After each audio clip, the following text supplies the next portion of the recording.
Salut, c'est Romaric. Ça fait longtemps que j'ai pas fait de vidéo. Je vais faire une vidéo parce que il y a un sujet que j'ai très envie de partager. Je vais essayer de faire la vidéo la plus courte possible pour éviter d'encombrer inutilement des bases de données et de l'espace arabe. Donc, ce dont je veux parler, c'est de ce supermarché qui est autour de nous quand on se trouve à la campagne ou en périphérie de ville et qui a quand même des champs relativement peu entretenus, des bois, etc., peu entretenus autour de chez nous. Ça fait moi plusieurs années que je suis intéressé par les plantes, euh, les trucs un petit peu nature, mais je trouve là depuis que je suis installé à la campagne, sujet sur lequel je pense que je ferai une vidéo bientôt parce que j'y pense beaucoup. Qu'est-ce que ça fait de vivre au village? Donc là que je suis entouré vraiment de beaucoup de types d'écosystèmes différents, il y a différents types de forêts, il y a des prairies qui sont pâturées, des prairies qui sont pâturées par des vaches, par des moutons, donc ça fait pas les mêmes plantes. Il y a des chemins qui sont plus ou moins entretenus, donc il y a différentes strates de plantes, des plantes différentes qui se développent, même au sein d'un pré, tu vois, comme là c'est plus frais à l'ombre, il y a plus de pissenlit, quand je remonte, eh ben, il y en a beaucoup moins et il y a d'autres plantes à la place. Donc tu l'auras vu venir, ce dont je veux te parler, c'est d'aller se nourrir. Alors on ne se nourrit pas complètement, hein, on complète. Je pense même qu'on réduit les carences qu'il y a dans la nourriture qu'on va acheter. Euh, Se nourrir du coup avec différents types de plantes. Alors là, on voit pas très bien, ça c'est un sac de pissenlit, je pense que ça va faire une bonne salade pour midi. Et puis j'ai également dans ce champ ramassé, ça c'est de l'alchimie, donc c'est censé régulariser le cycle féminin et ça a l'air de plutôt bien marcher chez ma compagne.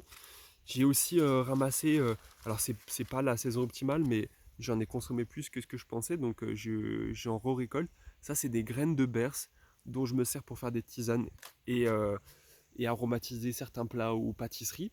Au retour sur le chemin, j'ai vu qu'il y avait beaucoup de petites mûres bleues, pas les noires qui poussent en hauteur, plutôt celles qui sont au sol. Donc je pense que je vais en cueillir aussi pour faire quelque chose que je vais cuire, comme c'est au sol et qu'il y a toujours ce risque euh, sur les bords des chemins de renards et qui pissent dessus, bref. Donc ça, je pense, je les ferai cuire. L'alchimie, je vais la faire sécher et puis je vais passer au vinaigre blanc, je pense, rapidement les feuilles de pissenlit avant de les manger. Voilà, donc je voulais faire cette vidéo pour deux choses. D'une part, la plupart des légumes cultivés, même les bio, même les trucs comme ça, sont quand même beaucoup moins denses et riches en nutriments, etc. Ils ont été sélectionnés pour le goût, parce qu'ils sont tendres, etc. Mais en fait, les plantes nature qui sont et qu'on peut manger, qui sont vraiment innombrables. Parmi toutes les plantes qui poussent autour de nous, il y en a très peu qui peuvent pas se manger. Alors pour certaines, il faut les transformer, il faut les cuire, il faut les sécher. Mais déjà, parmi toutes les petites plantes, les petites feuilles, les trucs comme ça, il y a beaucoup de choses qui se mangent. Et même si elles ont, en fait, elles ont un goût un peu plus fort, souvent plus amer ou un peu acide, elles ont un goût d'herbe. Et en fait, tout ça, c'est le goût des nutriments, des vitamines, des trucs comme ça. Donc c'est vrai qu'un palais de citadins reconvertis comme moi, au début, c'est pas facile. C'est un peu rebutant. Et puis en fait, déjà, tu le manges, tu sens que ça fait un truc dans ton estomac. Et petit à petit, tu finis par aimer et tu finis par être attiré et tu as envie de brouter dans les champs comme un mouton. Donc déjà ce type d'alimentation il permet de réduire la quantité de légumes. Alors pour l'instant moi j'ai pas de solution pour remplacer les féculents avec des choses que je trouverais dans la nature. Peut-être que voilà tu me diras des noix, des châtaignes, des trucs comme ça. C'est pas un truc qui a vraiment en grande quantité autour. Il y a eu des fruits voilà fin d'été, des mûres, des prunes, là il y a des pommes sur des arbres plus ou moins abandonnés. Mais là, ce dont moi je te promeux l'usage, donc toutes ces plantes, c'est plutôt pour remplacer des légumes qui sont quand même, même au marché, ils sont quand même assez chers. Ils sont pas toujours bio, alors que là, je suis dehors, je peux manger des plantes, des feuilles au sol. Je peux manger aussi des feuilles d'arbre selon la saison. Euh, la plante vraiment magique, c'est l'ortie, elle est là quasi à toutes les saisons. Tant qu'elle n'est pas montée en fleurs, on peut en faire tout. On peut la manger crue en la broyant entre les mains. On peut surtout la manger cuite comme des épinards, ou dans de la soupe, ou dans des lasagnes, ou séchée. Euh, Après, il y a aussi l'autre frappe, c'est le pissenlit. Mais là, il y a moins de saisons où c'est facile à récolter. Là, comme il y a un deuxième printemps maintenant, comme l'été, c'est le nouvel hiver, et après, quand il commence à repleuvoir et que les températures sont plus faibles, bah là, on assiste à une vraie repousse. Donc, c'est le moment de ramasser aussi du pissenlit. Là, devant mes yeux ébahis, je vois qu'il y a aussi du plantain, les petites feuilles de plantain qui sont assez goûtues, mais qui serait apparemment riche en zinc. Euh, j'ai vu de la pot, je sais pas, de la potentille, hein, j'ai oublié le nom, je sais plus, ça fait des. Voilà ça.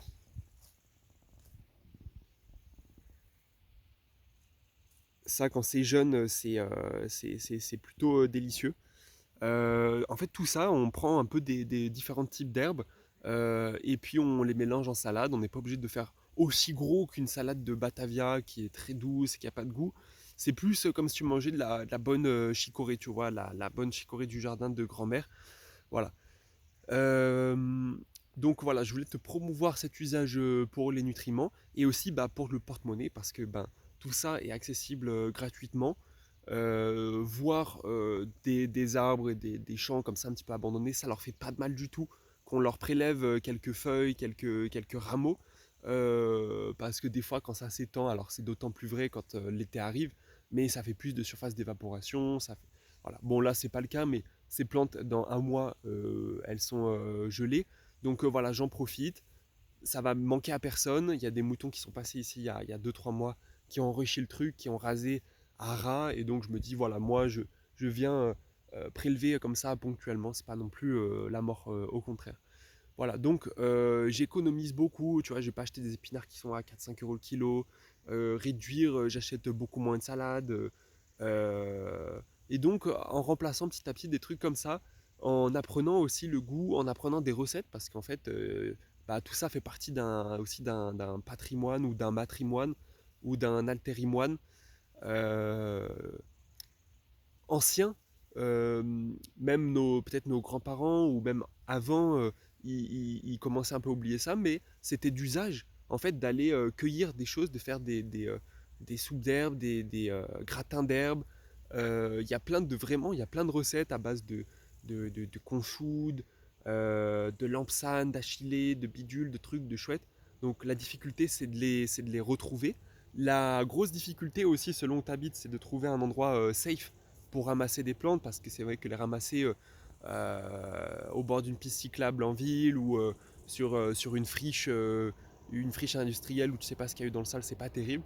Mais même déjà, je trouve que tu vois, les cueillir dans un parc qui est assez grand, aller cueillir les petites herbes comme ça qui se mettent entre le gazon qui sert absolument à rien. euh, Tiens, ça me fait penser aussi, autre argument majeur pour l'entretien du jardin. J'en ai parlé surtout sur mon site, mais je le répète ici. Dans le jardin, il y a beaucoup de gens qui vont s'acharner à enlever les mauvaises herbes, alors qu'en fait, ce sont des herbes qui sont pour la plupart comestibles. Si elles ne sont pas, elles sont bénéfiques pour le sol, elles poussent en fonction des conditions qui sont là localement, et donc elles améliorent le sol, elles fixent le sol, elles l'enrichissent, etc. Mais la plupart parmi ces plantes spontanées sont aussi comestibles.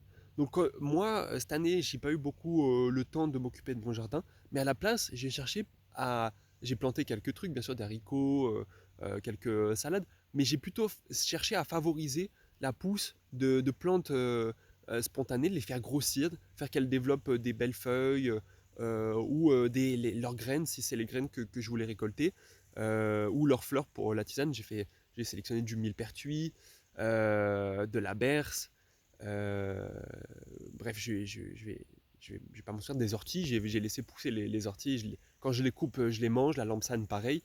Voilà, donc en termes d'effort et en termes d'entretien, je sais que ça perturbe. Il y en a qui trouvent ça moche. Mais j'ai envie de dire, sérieux, c'était là avant vous. Ça pousse comme ça, spontanément. C'est pas à nous de décider ce qui est harmonieux ou pas. Ce qui pousse est le plus adapté au sol. Donc je pense que c'est beau. Déjà c'est beau de le voir pousser, ça fait des fleurs, ça fait des belles plantes qui souffrent pas de la sécheresse, donc ça n'est pas des trucs grillés qu'il faut arroser tout le temps et sur lesquels il faut dépenser beaucoup d'efforts pour désherber, puisque c'est cette herbe qui pousse spontanément.